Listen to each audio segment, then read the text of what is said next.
ഇന്ന് രാവിലെ ഫുഡൊക്കെ ഉണ്ടാക്കി കഴിഞ്ഞിട്ടുള്ള ബാക്കിയുള്ള വിശേഷങ്ങളാട്ടോ കാണിക്കുന്നത്. ഫുഡൊക്കെ ഉണ്ടാക്കി കഴിഞ്ഞിട്ട് നേരെ ബെഡൊക്കെ വൃത്തിയാക്കിയിട്ടിട്ട് ഐനൂസിനെ ഒന്ന് കുളിപ്പിച്ച് കയറ്റിയിട്ടുണ്ടായിരുന്നേ. അവളുടെ കാര്യം കഴിഞ്ഞാൽ എനിക്ക് പകുതി ജോലി കഴിഞ്ഞെന്നാട്ടോ ഞാൻ വിശ്വസിക്കുന്നത്.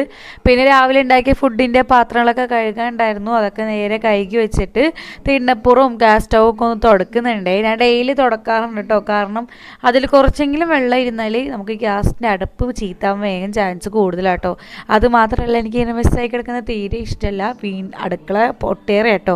അങ്ങനെ അതൊക്കെ തുടച്ചതിന് ശേഷം ഞാനും അതിന് നേരെ ഫുഡ് കഴിക്കാൻ ഇരുന്നുണ്ട് കേട്ടോ. ഇന്ന് നല്ല അരിപ്പത്തിരിയും അതുപോലെ തന്നെ മുട്ട റോസ്റ്റ് ആയിരുന്നു കേട്ടോ. മുട്ട ഞാനിത് ആ ചിക്കിക്കറി ഉണ്ടാക്കിയത് കേട്ടോ. അതായത് മുട്ട പൊട്ടിച്ച് വെച്ചിട്ടാണ് ഞാൻ ഉണ്ടാക്കിയത്. പുഴുങ്ങിയത് എല്ലാ ദിവസം കഴിച്ചിട്ടൊരു ടേസ്റ്റ് ഇല്ലാത്ത പോലെ തോന്നി. പിന്നെ അലക്കിയ തുണിയൊക്കെ നേരെ മെഷീനിൽ എടുത്തിട്ട് ഉള്ളിൽ തന്നെ കേട്ടോ വിരിച്ചിടുന്നത്. വെയിലിൻ്റെ കാര്യം വിശ്വസിക്കാൻ പറ്റില്ല, എപ്പോഴാണ് മഴ പെയ്യണമെന്ന് അറിയില്ല കേട്ടോ.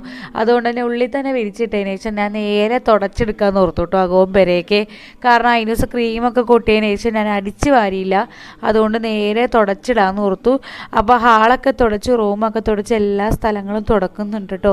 പിന്നെ ഞാൻ നേരെ പോയി കുളിച്ചു വന്ന ഡ്രസ്സൊക്കെ മാറി നിൽക്കുന്നുണ്ട്. ഇപ്പം നിങ്ങൾ വിചാരിക്കും ഞാൻ എങ്ങോട്ടാണെന്ന്. ഞാനിപ്പോഴും വീട്ടിലോട്ടല്ലേ പോകുന്നത്. ഞാൻ ഇന്ന് വേറൊരു സ്ഥലത്തോട്ടാട്ടോ പോകുന്നത്. ഞാൻ വർക്കിന് പോവുകയാണ്. അതുകൊണ്ട് തന്നെ ഡ്രസ്സൊക്കെ മാറി വേഗം തന്നെ മുടിയൊക്കെ ചെയ്യുന്നുണ്ട്. കുളിച്ചിട്ടാട്ടോ എല്ലാം ചെയ്യുന്നത്. കുളിച്ച് കഴിഞ്ഞ് വെറുതെ ഒന്ന് പോണിറ്റെയിലല്ല ജസ്റ്റ് ഒന്ന് ഗ്രാബ് ഇട്ടതിന് ശേഷം ലിപ്സ്റ്റിക്ക് ഇടുന്നുണ്ട് കേട്ടോ. ലിപ്സ്റ്റിക്ക് മസ്റ്റാണ്. ലിപ്സ്റ്റിക്ക് ഇട്ടതിന് ശേഷം പിന്നെ ഒരു ഐലൈനറും കൂടെ എഴുതി കൊടുക്കുന്നുണ്ട്. അത്രയേ ഉള്ളൂ. പിന്നെ നമ്മളെ ബാഗിൽ സാധനങ്ങളൊക്കെ നിറക്കണം. ഐനൂസ് ഉള്ളതുകൊണ്ട് തന്നെ ഐനൂസിൻ്റെ കാര്യങ്ങളൊക്കെ എല്ലാം ചെയ്യണം കേട്ടോ. എനിക്ക് ഈ കണ്ണാടി നോക്കി എഴുതാത്തോണ്ട് തന്നെ ഭയങ്കര പാടായിരുന്നു. പിന്നെ ഞാൻ ഷോൾ ഇട്ട് കൊടുത്തു. എൻ്റെ ഒരുക്കമൊക്കെ കഴിഞ്ഞു. എൻ്റെ ഒരുക്കമൊക്കെ ഇത്രയും തന്നെ ഉള്ളൂ കേട്ടോ. പിന്നെ 2 ബാഗിൽ ഏത് ബാഗ് വേണമെന്ന് ഞാൻ ചൂസ് ചെയ്തു. പിങ്ക് തന്നെ എടുത്തു. പിന്നെ ഒരു വാട്ടർ ബോട്ടിൽ വെച്ചു. ഐനൂസിൻ്റെ ഡ്രസ്സ് വെച്ചു. പിന്നെ സ്നെഗ്ഗി വെച്ചു. പിന്നെ ഐനൂസിൻ്റെ കുപ്പി വെച്ചു. അതെല്ലാം കഴിഞ്ഞ് അങ്ങ് പോവാട്ടോ. അപ്പോൾ അത്രയുള്ളൂ ഇന്നത്തെ വീഡിയോ. ഇഷ്ടപ്പെടില്ല ലൈക്ക് ചെയ്യാൻ മറക്കരുത്.